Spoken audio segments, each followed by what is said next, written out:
I am sure you've heard somebody tell you that it's outside your comfort zone that the good stuff happens, that where magic happens or adventure. And it's kind of an odd thing to say.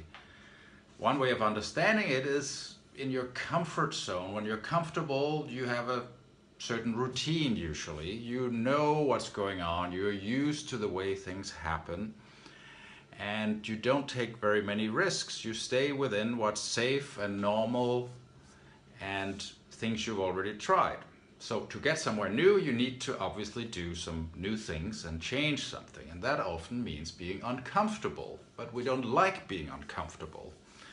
There's this advice also, a slogan, I believe, from the Navy SEALs or similar groups, that you need to become comfortable with being uncomfortable. So they would actually practice in very extreme situations like lying in cold water for a long time until you get hypothermia almost, or you would swim underwater until you pass out and things like that.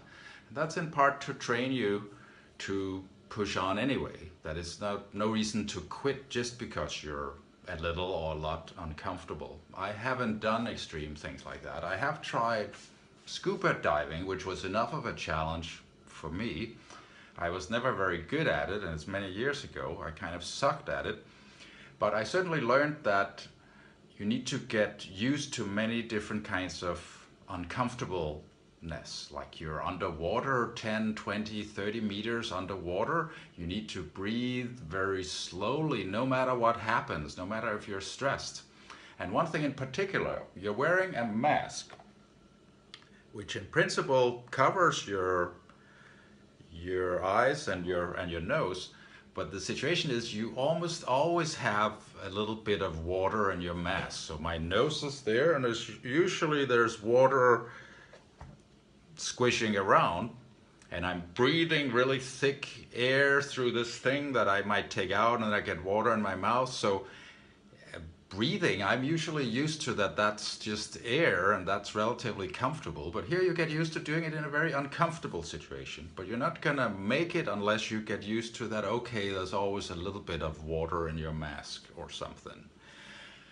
And being comfortable with being uncomfortable doesn't necessarily mean that everything is just hunky-dory and you just start liking the things that are uncomfortable. It could be something like being uncomfortable physically, but mentally and emotionally feeling centered, keeping your focus, feeling okay, even though some part of your body hurts or you freeze or something like that. Or it could be the other way around. You might have an emotional issue, but you might still physically breathe relaxed and feel okay, and you might still think clearly.